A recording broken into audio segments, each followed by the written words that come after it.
जय जिनेन्द्र सभी को। आत्मानुशासन की कक्षा अपन प्रारंभ करते हैं और सबसे पहले करते हैं अपन मंगलाचरण। मंगलाचरण आप सभी की स्क्रीन पर आ रहा है, आप और हम सभी मिलकर मंगलाचरण करते हैं। लक्ष्मी निवास निलयम विलीन विलयम निधाय वीरम आत्मानुशासन महम वक्षे मोक्षाय भाव्यानाम।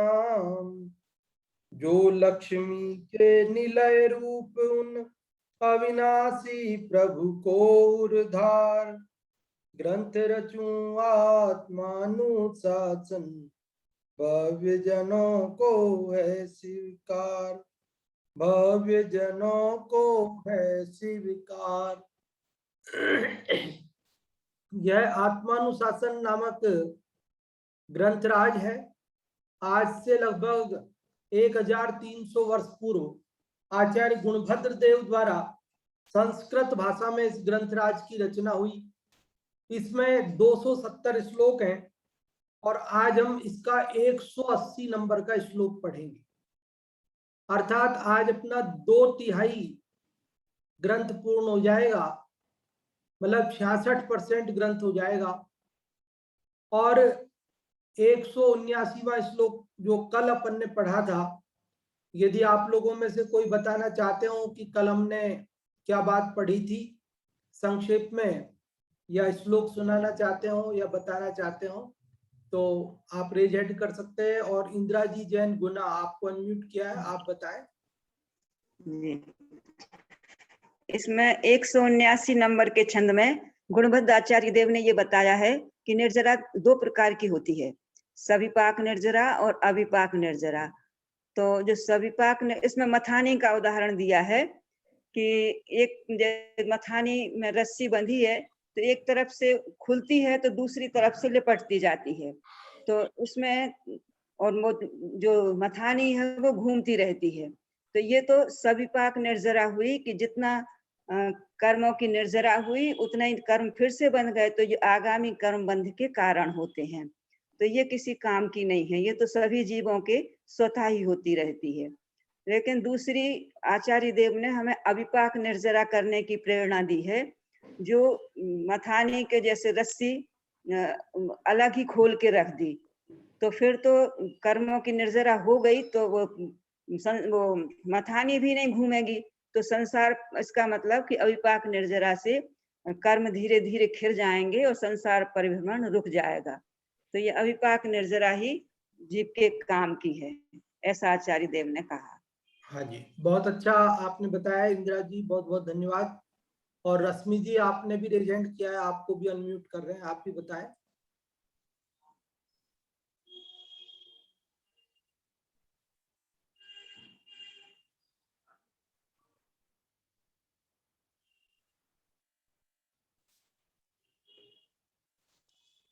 हाँ रश्मि जी, आपको अनम्यूट किया, फिर से आपको, आप बोलना चाहते हैं? मुझे लगता है गलती से या कोई नेटवर्क वगैरह की प्रॉब्लम रही होगी। चलो अपन एक बार आगे बढ़ते हैं और अगले श्लोक पर चलते हैं। अगला श्लोक जो 180वां अपना क्रम प्राप्त है उसे पढ़ते हैं। पहले देखिए, ये 180वां श्लोक आपकी स्क्रीन पर आ चुका है। इस 180वें श्लोक को अपन समझते हैं। ये है तो 2 लाइन का ही, लेकिन आज छंद अलग है जी। अभी जो छंद चल रहे थे वो चल रहे थे अनुष्टुप, और आज है ये आर्य छंद। तो लाइन तो उसमें भी 2 थी, इसमें भी 2 है, लेकिन उसकी लाइनें थोड़ी छोटी थी, इसकी थोड़ी बड़ी है लाइन, और इसको पढ़ने का तरीका उससे थोड़ा सा अलग है। ये आर्य छंद जो अपन समयसार की गाथाएं पढ़ते हैं ना, बस उसी प्रकार पढ़ा जाता है, वो आर्य छंद ही है, समयसार की गाथाएं।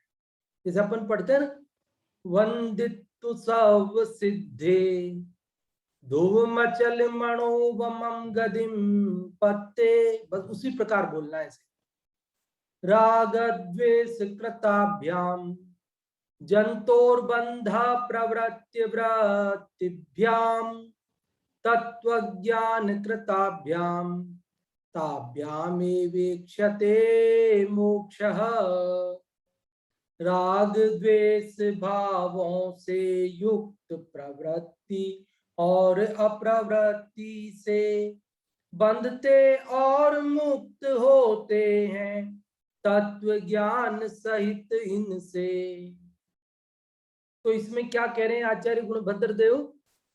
तो जैसा कि शीर्षक है बंध और मुक्ति का उपाय, तो बंध जो सविपाक निर्जरा है उसमें बंध होता है और अविपाक निर्जरा है उसमें मुक्ति होती है।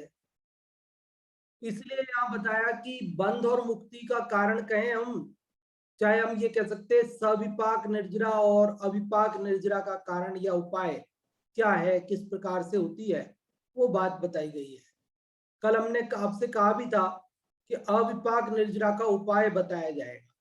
तो ये अविपाक निर्जरा का उपाय यहाँ भी आपको पता चलेगा कि नए कर्मों का बंधन ना हो और पूर्व कर्म उदय में आकर या बिना आए मतलब समय से पहले ही खिर जाए, जो है मुक्ति का जो कारण है अविपाक निर्जरा वो किस प्रकार होती है, ये इस बात इसमें बता रहे हैं कि बंधन कैसे होता है और मुक्ति कैसे होती है। बहुत सरल बात है और बहुत संक्षिप्त बात है, लेकिन पूरे द्वादशांग का सार है ये। इतना सा श्लोक पूरे द्वादशांग का सार है। अगर इतना सा श्लोक समझ ले हुए, आज ये 180 नंबर का श्लोक यदि कोई पढ़ लेवे समझ लेवे तो मुक्ति निश्चित है। और यदि इसको नहीं समझे तो पूरे शास्त्र पढ़ लेवे, अपन याद कर लेवे, सब कुछ कर लेवे, लेकिन मुक्ति नहीं हो सकती है। उस मुक्ति का मार्ग इतना संक्षेप में बता रहे आचार्य गुणभद्र जी। राग द्वेष कृताभ्याम, कि राग और द्वेष से की गई प्रवृत्ति वृत्तिभ्याम, प्रवृत्ति और अप्रवृत्ति, प्रवृत्ति और अवृत्ति, क्या राग और द्वेष से प्रवृत्ति और अवृत्ति अर्थात अप्रवृत्ति की जाती है, वह जंतोह बंध, जंतोह मतलब जीव के, बंध मतलब बंध का कारण होती है। पहली लाइन समझ में आई? जंतोह मतलब जीव के, राग द्वेष कृताभ्याम प्रवृत्ति वृत्तिभ्याम बंध, राग और द्वेष से की गई प्रवृत्ति और अप्रवृत्ति से बंध होता है। तो फिर बंध किससे नहीं होता है, मुक्ति किससे होती है? तो नीचे की पंक्ति में मुक्ति का कारण बताते हैं। कहते तत्व ज्ञान कृताभ्याम ताभ्याम एव ईक्षते मोक्षः, ताभ्याम एवेक्षते है ना, इसका संधि विच्छेद करेंगे तो ताभ्याम एव ईक्षते। तो तत्व ज्ञान कृताभ्याम मतलब तत्व ज्ञान से की गई, ताभ्याम मतलब उन्हीं दोनों से, प्रवृत्ति और अप्रवृत्ति, तत्व ज्ञान से की गई प्रवृत्ति और अप्रवृत्ति से, एव मतलब ही, ईक्षते मतलब देखा जाता है, मोक्ष मतलब मोक्ष। तो समझ में आई बात? नीचे की पंक्ति में क्या कह रहे हैं कि तत्व ज्ञान के द्वारा की गई उन दोनों किन दोनों, प्रवृत्ति और प्रवृत्ति से मोक्ष देखा जाता है, अर्थात मोक्ष होता है। तो पूरे श्लोक का सरल अर्थ ये हो गया कि राग और द्वेष से की गई प्रवृत्ति और अप्रवृत्ति जीव के बंधन का कारण है, लेकिन तत्व ज्ञान पूर्वक की गई प्रवृत्ति और अप्रवृत्ति जीव की मुक्ति का कारण है। आप में से जो भी इसका अर्थ बताना चाहते हैं वे रेज हैंड कर सकते हैं। कुछ पूछना हो, ना समझ में आया हो तो भी आप पूछ सकते हैं। और प्रीति जी आपको पहले अनम्यूट कर रहे हैं, आप कुछ पूछना चाहते हैं, बताना चाहते हैं? मैं अर्थ करना चाहती हूँ इसका। हाँ जी बताएं। राग द्वेष कृताभ्याम जंतोर्बंधः प्रवृत्ति वृत्तिभ्याम तत्व ज्ञान कृताभ्याम ताभ्यामेवे वक्ष्यते मोक्षः। इसका अर्थ गुरुदेव गुरु ने ये बताया है कि बंधन और मुक्ति का कारण क्या है। तो राग द्वेष के भावों से युक्त प्रवृत्ति और अवृत्ति बंध का कारण है, और तत्व ज्ञान सहित प्रवृत्ति और युक्त अप्रवृत्ति मुक्ति का कारण है। हाँ जी, बहुत अच्छा आपने बताया, बहुत बहुत धन्यवाद आपके लिए। और अभी हम अनम्यूट कर रहे हैं रश्मि जी आपको। आप कुछ पूछना चाहते हैं, बताना चाहते हैं? जय जिनेन्द्र। जय जिनेन्द्र। इस छंद में हमने ये पढ़ा कि जो राग देश से युक्त प्रवृत्ति और अप्रवृत्ति है वो हमें बंध का ही कारण है, और जो तत्व ज्ञान सहित यदि हम प्रवृत्ति और अप्रवृत्ति है वह मुक्ति का कारण है। हाँ जी, बहुत अच्छा आपने बताया, बहुत बहुत धन्यवाद आपके लिए। और अभी हम सुधा जी आपको अनम्यूट कर रहे हैं, ये या आप? हाँ जी, सुधा जी आपको अनम्यूट किया है। जय जिनेन्द्र पंडित जी। जय जिनेन्द्र। पाठ करें क्या? हाँ, पाठ कर लीजिए। कौन से का करेंगे? हिंदी का। हाँ। राग देश भावों से युक्त प्रवृत्ति और अप्रवृत्ति से प्रवृत्ति और अप्रवृत्ति से बंधते और मुक्त होते हैं तत्व ज्ञान सहित इनसे। बहुत अच्छा आपने पाठ किया, बहुत बहुत धन्यवाद आपके लिए। और ये गुड़िया जो है इसको अनम्यूट किया है, आप क्या करेंगे बेटा? हाँ, जय जिनेन्द्र। जय जिनेन्द्र। राग देश भावों से युक्त प्रवृत्ति और अप्रवृत्ति से बंधते और मुक्त होते हैं तत्व ज्ञान सहित इनसे। मतलब जीव के राग देश से युक्त प्रवृत्ति और अप्रवृत्ति जीव के बंधन का कारण है, और ज्ञान सहित प्रवृत्ति और अप्रवृत्ति जीव के मुक्ति का कारण है। बहुत अच्छा बेटा, बहुत अच्छा आपने बताया, बहुत अच्छा पाठ किया और बहुत अच्छा अर्थ बताया। बहुत बहुत धन्यवाद आपके लिए भी। और अब संस्कृत वाले का पाठ बाकी रहा। आप में से जो भी संस्कृत वाले का पाठ करना चाहते हैं वे लोग रेज हैंड कर सकते हैं। हाँ जी, संस्कृत और हिंदी वाले का पाठ करने के लिए जो आप में से करना चाहते हैं। रंजना जी आपको अनम्यूट किया, आप करेंगे क्या? हाँ, कर देंगे पंडित जी। हाँ कौन जी, सा, संस्कृत का कि हिंदी का? संस्कृत वाले का। राग देश कृतभ्याम जंतुर्बंध प्रवर्त्य वृत्तिभ्याम तत्व ज्ञान कृताभ्याम ताभ्याम में वीक्षते मोक्ष। अर्थ भी देखिए, बताएं। हाँ, कोई बात नहीं। इसका जो इस पाठ है ना, तो थोड़ा हाँ, सा देखो, इसमें आप बंध पे लिख गए ना, ये हाँ, इसको अपन नमोकार मंत्र बोलते हैं ना, पर नमोकार मंत्र वो गाथा है, हाँ, आर्य छंद है, उसी प्रकार हाँ, बोलना है। नमोकार मंत्र की तरह बोला जाएगा इसको, आर्य छंद को। कल भी आर्य छंद आएगा, आगे और भी छंद आएंगे, इसलिए अपने को इसको अच्छे से बोलना अगर एक बार सीख लें अपन, तो अर्थ भी खुलता है। बोलना अपने को सही लय बैठ जाए तो अर्थ भी तुरंत समझ में आता है। तो एक बार मैं फिर से पढ़ के बताता हूँ। नमोकार मंत्र को भी शुद्ध पढ़ने का तरीका भी आपको आप सुन लें। पहले मैं नमोकार मंत्र पढ़ता हूँ। नमो अर्हंताणम, नमो सिद्धाणम, नमो आयरीयाणम, नमो उवाध्यायाणम, नमो लोए सवसाहुनम। बस इसी प्रकार इसे पढ़ा जाता है। कैसे? राग द्वेष कृताभ्याम जंतोर्बंध प्रवृत्ति वृत्तिभ्याम तत्वज्ञान कृताभ्याम ताभ्याम वीक्षते मोक्षः। पढ़े पंडित जी? हाँ जी, पढ़ें। पढ़ू क्या? हाँ जी, हाँ जी। राग देश कृताभ्याम जंतुर्बंध प्रवर्त्य वृत्तिभ्याम तत्व ज्ञान कृताभ्याम ताभ्याम वीक्षते मोक्ष। हाँ जी, आपने अच्छा पढ़ा, बहुत बहुत धन्यवाद। और एक बात बता देते हैं आप सभी के लिए कि जहां भी आधा अक्षर आता है उससे पहले वाले पूरे अक्षर को थोड़ा जोर दे के पढ़ना होता है। जहां पर भी आधा अक्षर आपको दिख रहा हो, उससे पहले जो पूरा अक्षर है उस पे थोड़ा सा वजन डालेंगे, बोलने में थोड़ा जोर देंगे, तो एकदम शुद्ध पढ़ा जाता है। जैसे द्वेष है, तो राग द्वेष ऐसा पढ़ेंगे तो नहीं बैठेगा ज्यादा अच्छा।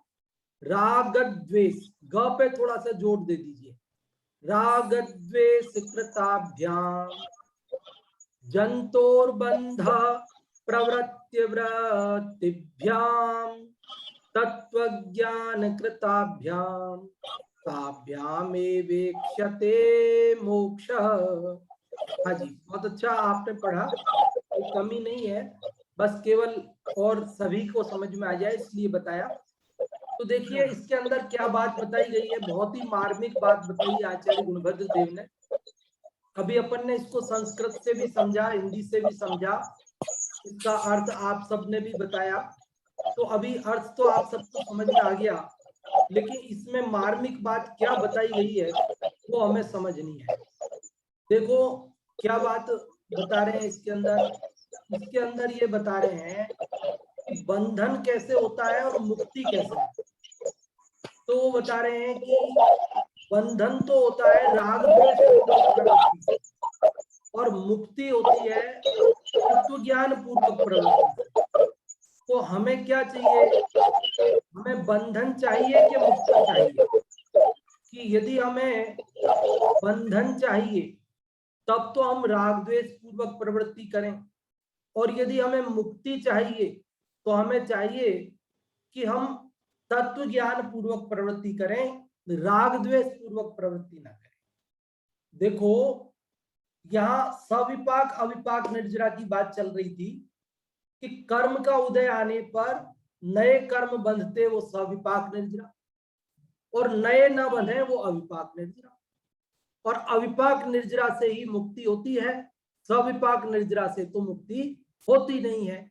तो यहाँ ये बता रहे हैं कि कर्म का उदय रहे, कर्म कर्माण वर्गना रहे, कुछ भी हो, लेकिन यदि हम राग द्वेष करेंगे तब तो नया बंधन होगा, और यदि राग द्वेष नहीं करेंगे, तत्व ज्ञान पूर्वक भेद विज्ञान पूर्वक समता भाव रखेंगे, तो नवीन कर्म बंधन नहीं होगा, मुक्ति होगी।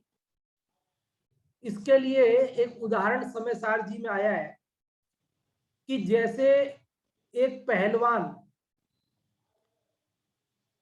तेल का मर्दन करके अपने तेल की मालिश की उसने शरीर में, और फिर वो धूल भरे स्थान में नाना प्रकार के व्यायाम करता है, तलवार आदि से व्यायाम करता है, एक्सरसाइज करता है, कुश्ती लड़ता है, कैसे भी समझ लीजिए, कबड्डी खेलता है समझ लीजिए।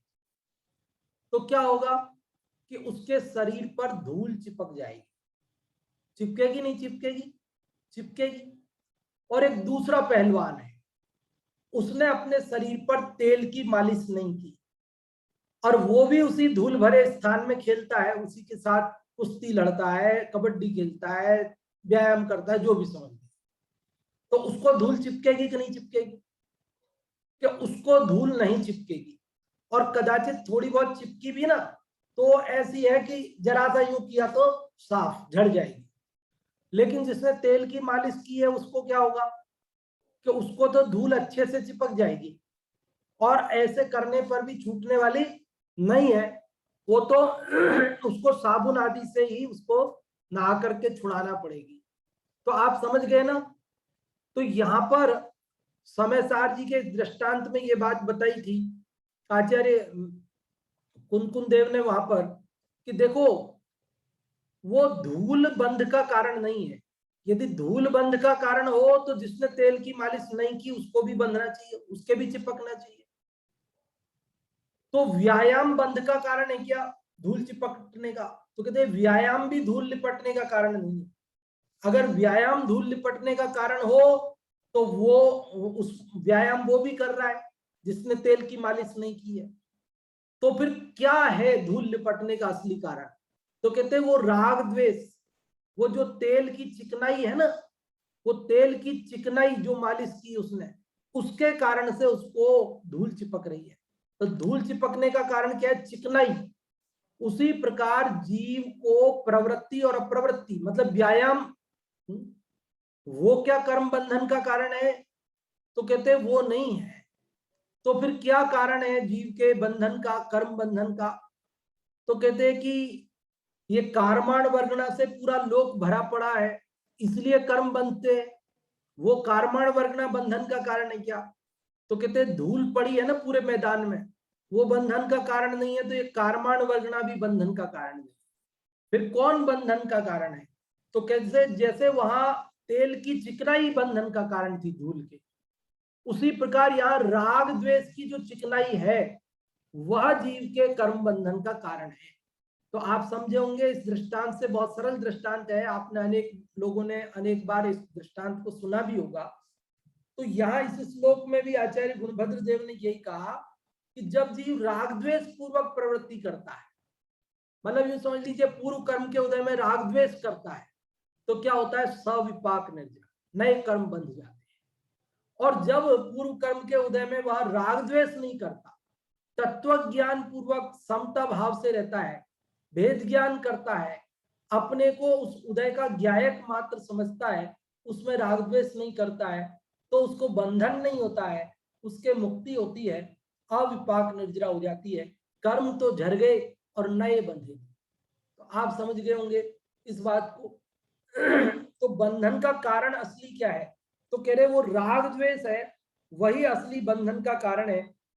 तत्व ज्ञान वो मुक्ति का कारण है। देखो तत्व ज्ञान का कैसा बल है, तत्व ज्ञान का ऐसा बल है कि कोटि जन्म तप तपे ज्ञान बिन कर्म झरे जे, ज्ञानी के छिन्न माहि त्रिगुप्ति तै सहज टरे ते। कि ये तत्व ज्ञान का ऐसा बल है कि तत्व ज्ञान के बिना कोई करोड़ों जन्मों तक तप करे तो भी कर्मों की निर्जरा नहीं हो पाती, और तत्व ज्ञान से ज्ञानी जीव क्षण भर में ही उतने कर्मों की निर्जरा कर देता है। मुनिव्रत धार अनंत बार ग्रीवक उपजायो, पे निज आत्म ज्ञान बिना सुख लेस न पायो। कि तत्व ज्ञान के बिना कठोर तप करके 9वें ग्रह तक जीव चला जाता है, लेकिन आत्मज्ञान के बिना वह सुख की प्राप्ति नहीं होती, मुक्ति नहीं प्राप्त होती। यहाँ ये तत्व ज्ञान का ऐसा बल है। देखो इस श्लोक में दो बात, बंध का उपाय और मुक्ति का उपाय। बंध का उपाय राग द्वेष और मुक्ति का उपाय तत्व ज्ञान। इतना सीधा सपाट मार्ग बताया आचार्य गुणभद्र देव ने कि देखो भैया, यदि बंधन चाहिए तो राग द्वेष करो और मुक्ति चाहिए तो तत्व ज्ञान करो। तत्व ज्ञान के प्रभाव से मुक्ति की प्राप्ति होती है और राग द्वेष के प्रभाव से बंधन होता है, संसार परिभ्रमण होता है। जैसे दुकानदार भाई हमारे बता देते भैया ये माल नकली है, आधे पैसे में मिल जाएगा, यहां से लेके जाओगे उसके बाद गारंटी नहीं है, और ये माल असली है, इसकी रेट डबल है लेकिन इसकी गारंटी है। और हमको हमारे सामने दोनों चीज रख देता है, फिर हमको जो चुनना हो वो चुने, दुकानदार क्या करे। उसी प्रकार आचार्य गुणभद्र देव ने हमारे सामने दोनों रास्ते रख दिए कि देखो राग द्वेष करोगे बंधन होगा, तत्व ज्ञान करोगे मुक्ति होगी। अब चुनना अपने को है कि अपन बंधन का मार्ग चुने कि मुक्ति का मार्ग चुने। अनादि से हमने बंधन का मार्ग चुना है, राग द्वेष करके बंधन किया है। बंधुओं, अब भाग्य से अपनी बुद्धि जागृत हुई है तो अपना ये कर्तव्य है कि हम मुक्ति का मार्ग चुने, तत्व ज्ञान को चुने और बंधन से बचे, राग द्वेष से बचे। देखो तत्व ज्ञान का कैसा बल है कि सम्यक दृष्टि चौथे गुण स्थान में अणुव्रत भी है नहीं जिसके, फिर भी देवराज इंद्र उसकी प्रशंसा करते हैं। दोष रहित गुण सहित सुधीजे, सम्यक दर्श सजे हैं, चरित मोह वसलेस न संयम पैसुरनाथ जजे हैं। और भी कहते, देखो तत्वज्ञानी जीव की कैसी प्रवृत्ति होती है, कर्म के उदय में भी वह उससे जुड़ता नहीं है, उससे भिन्न रहता है। उसके लिए कई दृष्टांत दिए। क्या दृष्टांत दिया दौलत राम जी ने आगे, गेही पे ग्रह में न रचे जो जलते भिन्न कमल है, नगर नारी को प्यार यथा कादे में हेम अमल है। क्या उदाहरण दे दिया, कह रहे जैसे जलते भिन्न कमल है। कमल पानी में रहता है फिर भी पानी से भिन्न रहता है। वो कमलिनी पत्र का दृष्टांत तो बहुत दिया है कि वो इतना चिकना होता है कि उसके ऊपर एक पानी की बूंद भी नहीं ठहरती है, ऐसा उठाओ तो बिल्कुल सूखा का सूखा निकलता है। तो उसी प्रकार तत्वज्ञानी जीव गृहस्थी में रहते हुए भी उससे राग द्वेष नहीं करते हैं, कर्म के उदय में रहते हुए भी उससे राग द्वेष नहीं करते। और दूसरा उदाहरण दिया, नगर नारी को प्यार। नगर नारी मतलब जो वेश्या स्त्री है वह अपने ग्राहकों के प्रति प्रेम दिखाती मात्र है, लेकिन उसे किसी से प्रेम नहीं है, उसे मात्र पैसे से प्रेम है। उसी प्रकार ज्ञानी जीव घर गृहस्थी में संसार में रहता भले ही है, लेकिन उसे संसार के घर गृहस्थी के किसी से राग द्वेष नहीं है, उसे तो अपना प्रेम अपने आत्मा से है। और तीसरा उदाहरण दिया, कादे में हेमल है, अमल है। कादा मतलब कीचड़, कीचड़ में हेम मतलब सोना, बिल्कुल निर्मल रहता है। लोहा अगर कीचड़ में पड़ा रह जाए तो उसमें जंग लग जाती है, गल जाता है, लेकिन अगर सोना कादे में कीचड़ में पड़ा रहे तो उसको कोई जंग नहीं लगती, वो गलता नहीं है, वो सड़ता नहीं है, वो तो वैसा का वैसा ही रहता है, उसका कुछ बिगड़ता नहीं है, वो उससे भिन्न रहता है।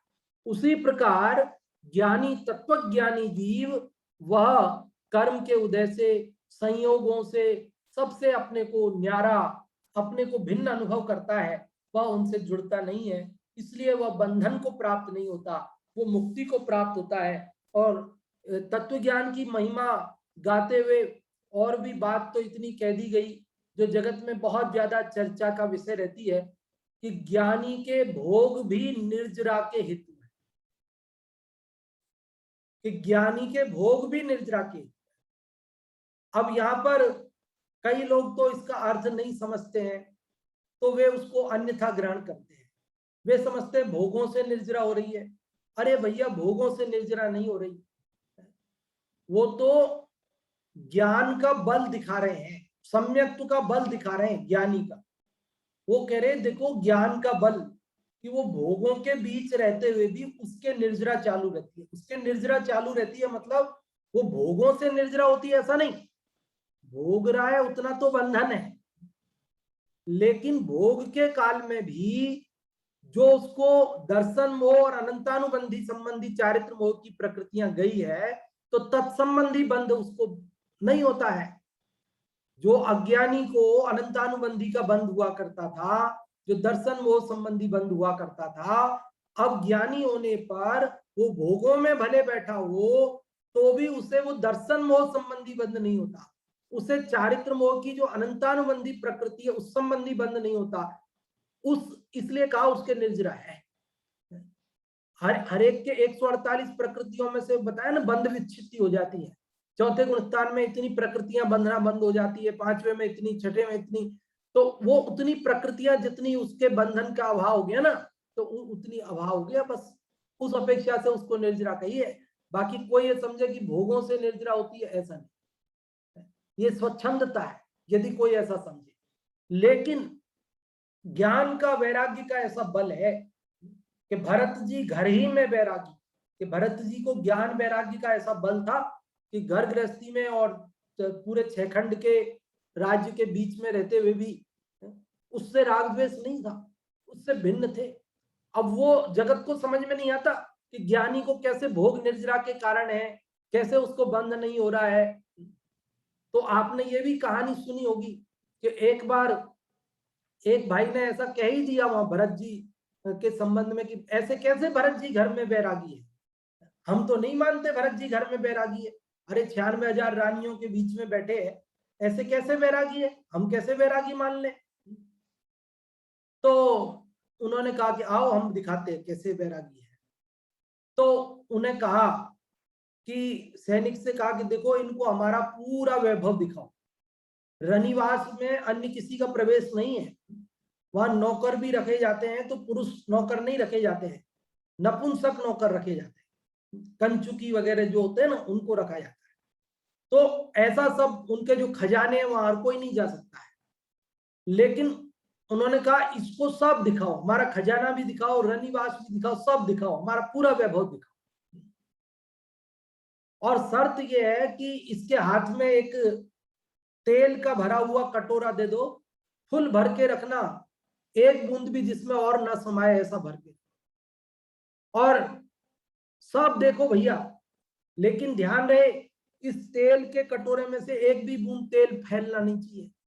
अगर इस कटोरे में से एक भी बूंद तेल फैल गया तो ये एक नंगी तलवार लेके सैनिक चलेगा तुम्हारे पीछे, वो तुम्हारी धड़ से गर्दन को अलग कर देगा। अगर तुम्हें इस वैभव को देखना है आराम से देखो, लेकिन ये तेल इसमें से फैलना नहीं चाहिए। तो अब उसे दिखा रहे हैं लेके, देखो ये रनिवास है, ये रानियां हैं, ये फला महारानी है, ये पटरानी है। और फिर दिखा रहे हैं ये देखो 14 रत्न, ये 9 निधियां हैं, ये अस्तबल है, 84 लाख हाथी, यहाँ घुड़साल है, ये 18 करोड़ घोड़े बंधे हुए हैं यहाँ पर। ऐसा सब वैभव दिखा रहे हैं और सब दिखा दिखू करके ले आए। तो भरत जी ने क्यों कहा देख लिया तुमने हमारा वैभव? तो उसने कहा महाराज क्या देख लिया, मैंने तो कुछ नहीं देखा। क्यों दिखाया नहीं क्या तुमने इसको? डांटा कि दिखाया साहब, तो तुमने क्यों नहीं देखा भाई? दिखाया तो कि साहब मैं क्या देखता, मैं तो हर समय ये तेल का कटोरा देख रहा था, क्योंकि मुझे पता था कि अगर मेरी दृष्टि इस तेल के कटोरे से हटी, मैं कुछ देखने लग गया और इसमें से तेल फैल गया, तो पीछे जो सैनिक चल रहा है वो मेरी गर्दन धड़ से अलग कर देगा। इसलिए मैं तो बस तेल देखता रहा, इसके अलावा मैंने कुछ नहीं देखा। तो भरत जी कहते हैं कि देखो उसी प्रकार मैं भी इस वैभव में रहता हूं, लेकिन मुझे पता है कि जैसे ही मेरा उपयोग आत्मा से हटा, जैसे ही मेरा ज्ञान वैराग्य हटा, राग द्वेष हुए, तो मुझे अनंत संसार में परिभ्रमण करना पड़ेगा। इसलिए तुम्हारा तो एक मरण से तुम डर रहे हो, अनंत जन्म मरण करने पड़ेंगे। इसलिए मैं तो अपनी दृष्टि अपने उपयोग स्वरूप भगवान आत्मा से नहीं हटाता हूं। इसलिए इस वैभव के बीच रहते हुए भी वैभव से भिन्न अपने चैतन्य की दृष्टि वाला होने से लोग मुझे कहते हैं कि भरत जी घर ही में। समझ में आई बात? तो ज्ञान और वैराग्य का ऐसा बल है कि जीव उसके बीच में रहता है तो भी उससे बंधता नहीं। अब इसके अंदर तो बहुत सारी बातें मेरे चित्त में आ रही है जो आपको इस संदर्भ में बताई जा सकती हैं, लेकिन अब समय अपने को ज्यादा परमिशन नहीं देगा। थोड़ी सी चर्चा और करते, फिर आप लोगों को पूछने या बताने का भी अवसर देंगे। देखो जैसे मुनिराज होते हैं वो गमन करते हैं, जैसे ईर्या समिति पूर्वक चलते हैं। उनके पैर के नीचे आके अगर कोई जीव मर भी जाए तो उन्हें पाप बंधन होगा क्या? कि नहीं होगा। और यदि हमारे पैर के नीचे हम जो लापरवाही से चल रहे हैं और आके मर जाए तो कि होगा? तो ये तो पक्षपात है ना भाई। हमारे पैर के नीचे आके मरता है तो बंधन होता है, मुनिराज के पैर के नीचे आकर मरता है तो नहीं बंधन होता है। क्यों पक्षपात है ये? तो कहते नहीं पक्षपात नहीं है ये। देखो हम प्रमाद पूर्वक प्रवृत्ति कर रहे हैं, इसलिए जीव मरना तो दूर, ना मरे तो भी बंधन होगा। और वे अप्रमाद पूर्वक प्रवृत्ति कर रहे हैं, इसलिए उनके मर जाए तो भी बंधन नहीं होगा। प्राणी मरे या ना मरे, हिंसा अयत्नाचार से तब बंध होता है नहीं जब रहे यत्नाचार से। मतलब जब तत्व ज्ञान पूर्वक प्रवृत्ति करते हैं तो बंधन नहीं होता, और जब हम तत्व ज्ञान पूर्वक प्रवृत्ति नहीं करते हैं, अयत्नाचार प्रवृत्ति, राग द्वेष पूर्वक प्रवृत्ति करते हैं, तो क्या होता है, उससे बंधन होता है। मुनिराज का आहार लेना भी प्रशंसनीय है और मुनिराज का उपवास करना भी प्रशंसनीय है, और अज्ञानी का आहार करना, भोजन करना भी निंदनीय है और उसका उपवास करना भी निंदनीय है। अज्ञानी भोजन करेगा तो भी राग द्वेष पूर्वक, और अज्ञानी भोजन का त्याग करेगा तो भी राग द्वेष पूर्वक। त्याग भी द्वेष पूर्वक करते हैं लोग, गुस्से गुस्से में, नहीं खाना खाना, आज नहीं खाऊंगा, मेरे उपवास है, गुस्से में। अब गुस्से में उपवास कर दिया, पसंद की सब्जी नहीं बनी, टाइम से खाना नहीं बना, प्यार से नहीं परोसा गया, अब गुस्सा आ गया, नहीं खाना हमें खाना। ये क्या है कि भोजन का त्याग किया ना, अप्रवृत्ति हो गई भोजन में, लेकिन उस अप्रवृत्ति से क्या है, वो राग द्वेष पूर्वक अप्रवृत्ति है ना, द्वेष पूर्वक। ऐसे ही राग पूर्वक भी प्रवृत्ति रोक लेता है जी। कैसे? योगा करते हैं ना, योगा के साथ श्वास रोक लो, मन वचन काया की प्रवृत्ति रोको, उपयोग एक जगह एकत्रित करो। ये क्या कर रहे हो आप, कि शरीर के राग की वजह से कर रहे हो, उपयोग को रोक रहे हो आप, चंचलता मेट रहे हो मन वचन काया की, बैठ जाओ एक जगह शांति से, बोलो मत। तो ये सब कर रहे हो, लेकिन किस लिए? शरीर स्वस्थ रहे इसलिए, शरीर से राग के कारण। और मुनिराज शरीर से राग नहीं, वे भी मन वचन काया की प्रवृत्ति रोक रहे हैं, लेकिन वे किस लिए? आत्म कल्याण की भावना, इसलिए वो तत्व ज्ञान पूर्वक उनकी प्रवृत्ति होती है, इसलिए वह बंध का कारण नहीं, मुक्ति का कारण होती है। और अज्ञानी की प्रवृत्ति राग द्वेष पूर्वक होती है, इसलिए वो प्रवृत्ति क्या होती है कि बंध का कारण होती है। अज्ञानी अशुभ से निवृत्ति करके शुभ में प्रवृत्ति करता है तो पुण्य बांध लेता है, शुभ से निवृत्ति करके अशुभ में प्रवृत्ति करता है तो पाप बांध लेता है, लेकिन दोनों में बांधता ही है। लेकिन तत्वज्ञानी शुभ और अशुभ दोनों से निवृत्त होकर के और शुद्ध में प्रवृत्ति करते हैं तो क्या होता है, उन्हें बंधन नहीं होता, न पाप का बंधन न पुण्य का बंधन, बल्कि उन्हें मुक्ति होती है, कर्मों से छूट जाते हैं। ऐसा मार्ग है। इसीलिए हम बोलते हैं ना, कई बार आप लोगों से बुलवाते हैं, अशुभ में जाना नहीं, शुभ में अटकना नहीं और शुद्ध से भटकना नहीं।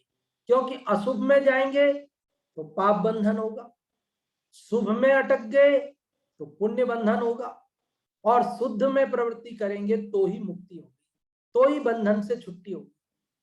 तो हम अशुभ से बचने के लिए ज्ञानी भी शुभ भाव में प्रवृत्ति करते मात्र हैं, लेकिन उसको उपादेय नहीं मानते, उसे मंजिल नहीं मानते, वे उसे पड़ाव मात्र मानते हैं और उसका भी त्याग करके शीघ्रता से वे शुद्ध भाव में प्रवृत्ति करते हैं।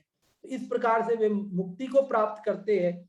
और बाकी आप और हम सब एक राग द्वेष पूर्वक प्रवृत्ति करने के कारण बंधन को प्राप्त करते हैं। देखो, आपको ये लग रहा होगा कि ये तो बड़ा अन्याय सा हो गया कि वही प्रवृत्ति अप्रवृत्ति अज्ञानी कर रहा है, वही प्रवृत्ति अप्रवृत्ति ज्ञानी कर रहा है, ज्ञानी को बंध नहीं हो रहा है, मुक्ति हो रही है, और अज्ञानी को बंध हो रहा है। देखो, ये भावना की बात है, अंदर में आपकी क्या भावना है। अपना किसी को धक्का लग गया मान लो और वो गिर गया, लेकिन अपना धक्का देने का अभिप्राय नहीं था, तो बोलो सजा मिलती है। अपन बोलते सॉरी, तो वो भी कहता कोई बात नहीं भाई साहब, आपने कोई धक्का दिया थोड़ी था, वो तो लग गया, आप भी क्या करो, वो उसके लगी है, फिर भी वो हमें ये बोलता है। और यदि हमने किसी को धक्का दिया जानबूझ के, उसे गिराने की भावना से, और कदाचित वो बच गया, गिरा भी नहीं, तो भी अपने को सजा मिलती है। वो अपने को कोर्ट मुकदमा करेगा, मारेगा, बुरा बोलेगा, तो ये क्या होगा कि अभी तो तेरे लगी भी नहीं, फिर क्यों? तो बोले आपका जो भावना थी वो अच्छी नहीं थी। आपने देखो, अभी ये जो ऑडिट होती है ना, आप लोगों ने सुना होगा, जैसे सरकारी ऑफिसेज होते हैं, अन्य होते हैं, वहां ऑडिट होती है। तो वहां पर आप अखबारों वगैरह में पढ़ते होंगे कि साहब इतना गबन हो गया, ये हो गया, वो हो गया, घोटाला हो गया। तो वहां पर जब वो चेक करते हैं, अकाउंट्स को चेक करते हैं, तो उसके अंदर जैसे मिस्टेक तो हो सकती है ना, ऐसा थोड़ी कि कोई गबन करने के लिए मिस्टेक करे, किसी से टोटल में मिस्टेक भी तो हो सकती है। कोई जानबूझ के नहीं गलती कर रहा है लेकिन अनजाने में भी हो सकती है।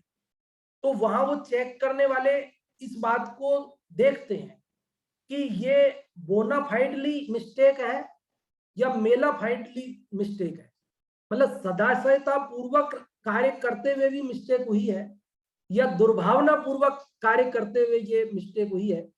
वो मतलब वो देखते हैं कि गलती तो हुई है, लेकिन अब गलती होने के बाद वो ऑडिट वालों को ये भी बताना पड़ता है कि ये गलती दुर्भावना से की गई है, गबन की भावना से की गई है, या ये गलती सद्भावना पूर्वक कार्य करते हुए, गबन आदि का अभिप्राय न रखते हुए एक मानवीय भूल के कारण हुई है। वो भी टिप्पणी उन्हें करनी पड़ती है। तो गलती होने पर भी जहां दुर्भावना प्रकट नहीं होती है तो उसकी सजा नहीं मिलती, और जहां पर दुर्भावना स्पष्ट होती है कि यह दुर्भावना पूर्वक गबन करने की भावना से इस प्रकार का किया गया है तो उसकी सजा होती है। तो आप समझ गए होंगे, इसी प्रकार संसार में भी जब दुर्भावना पूर्वक हम कार्य करते हैं तो अपने को बंधन होता है, और जब हम सद्भावना पूर्वक संसार में प्रवृत्ति करते हैं, संसार से निवृत्त होते हैं, तो उससे मुक्ति होती है। ये बात इसमें बताई गई है। अभी केवल 3 मिनट बच गई है। इस संबंध में कभी हम क्रिया परिणाम अभिप्राय की चर्चा भी करेंगे, कभी आज समय नहीं है, तो उससे भी आपको स्पष्ट होगा कि किस प्रकार से बंधन का कारण और मुक्ति का कारण बनता है। अभी आप लोगों को अवसर देते हैं कि अभी आपने जो ये 180वां श्लोक सुना, इसमें आप क्या समझे, इसका क्या सार है, बंधन कैसे होता है, मुक्ति कैसे होती है, अविपाक निर्जरा का उपाय क्या है, सविपाक निर्जरा का कारण क्या है, वो आप लोग जो भी बताना चाहते हैं। और सबसे पहले हम गुड़िया को ही मौका दे रहे हैं, मुस्कान एंड स्वस्ति, आप बताएं। हाँ, जय जिनेन्द्र पंडित जी। इस श्लोक में आचार्य भूधरदास जी कह रहे हैं कि यदि हमें बंधन चाहिए तो हम रागद्वेष रूप प्रवृत्ति अप्रवृत्ति करें, और यदि हमें मुक्ति चाहिए तो हम तत्व ज्ञान रूप प्रवृत्ति अप्रवृत्ति करें। अगर हम पूर्व कर्म के उदय में रागद्वेष प्रवृत्ति अप्रवृत्ति करेंगे तो वो बंधन का कारण है, और अगर हम तत्व ज्ञान करेंगे, भेद विज्ञान करें, तो ये मुक्ति का कारण है। जैसे अपने सामने 2 रास्ते हैं, एक रास्ता मंदिर की ओर जाता है और एक रास्ता थिएटर की ओर जाता है। अगर आप मंदिर का रास्ता चुनेंगे तो वो तत्वज्ञान युक्त प्रवृत्ति और अप्रवृत्ति है, मतलब वो मुक्ति का कारण है। पर अगर आप थिएटर का रास्ता चुनेंगे तो हम रागद्वेष रूप युक्त प्रवृत्ति अप्रवृत्ति मतलब बंधन के कारण में जा रहे हैं। फिर इस श्लोक में आचार्य भूधरदास जी ने भी हमारे सामने 2 रास्ते रखे हैं, एक रागद्वेष रूप प्रवृत्ति और अप्रवृत्ति और एक तत्व ज्ञान रूप प्रवृत्ति और अप्रवृत्ति। अब आप जो चुने। जय जी। हाँ, स्वस्ति जी, मुस्कान जी, आप क्या नाम है आपका? मुस्कान के स्वस्ति? स्वस्ति। स्वस्ति। देखो, आपने बहुत अच्छा बताया, उदाहरण भी अपनी तरफ से बनाकर देने की कोशिश की मंदिर और थिएटर का, तो आप की प्रशंसा की जाए उतनी कम है। बहुत अच्छा आपने प्रयास किया है। अब शुरुआत में आपने कहा कि भूधरदास जी ने कहा है, तो ये जरूर अपने को सुधारना है। ये भूधरदास जी ने नहीं कहा है, ये बात अभी जो अपन ग्रंथ पढ़ रहे हैं ये गुणभद्राचार्य का है। किनका है? गुणभद्राचार्य का, गुणभद्र आचार्य, गुणभद्र आचार्य। ठीक है, तो कोई बात नहीं, बच्चे हैं और थोड़ी बहुत गलती नहीं करेंगे तो फिर ये सीखेंगे भी कैसे। बहुत बढ़िया। अंगूरी जी, आपको भी अनम्यूट किया है, आप बताएं। जय जिनेन्द्र पंडित जी। हाँ जी, जय जिनेन्द्र। इस श्लोक में गुणभद्राचार्य ने बंधन और मुक्ति का उपाय बताया है। उन्होंने बताया है कि राग द्वेष आदि भावों से की गई प्रवृत्ति और अप्रवृत्ति से बंध होता है, और तत्व ज्ञान से की गई प्रवृत्ति अप्रवृत्ति से मोक्ष होता है। अर्थात आत्मा जिस भाव रूप से परिवर्तन करता है उसकी प्रवृत्ति उसी प्रकार जानना, और जिस भाव रूप से परिवर्तन नहीं करता उसकी अप्रवृत्ति जानना। जैसे मोह के उदय से जो राग देश उत्पन्न होते हैं, तो राग देश में राग में अशुभ कार्यों में प्रवृत्ति करना और शुभ में अप्रवृत्ति करना। तो शुभ भाव भी संसार का कारण है और अशुभ भाव भी संसार का, दोनों संसार के कारण है। यदि दोनों में जो संसार के कारण उसमें प्रवृत्ति अप्रवृत्ति करता है तो वह संसार का ही कारण होता है। और जब इसको भेद ज्ञान होता है अर्थात तत्व ज्ञान होता है तो यह शुद्ध उपयोग में प्रवृत्ति करता है। और जो अशुभ भाव है, शुभ अशुभ जो भी भाव है उनमें अप्रवृत्ति करता है। तो जो शुद्ध उपयोग है वह मोक्ष का कारण है और जो शुभ अशुभ भावों में अप्रवृत्ति करता है इससे मोक्ष का उपाय बनता है। जैसे कहा है, भेद विज्ञान जगो जिनके घट, शीतल चित्त भयो जिम चंदन, केली करे से मार्ग में रघुमाई जिनेश्वर के रघुनंदन।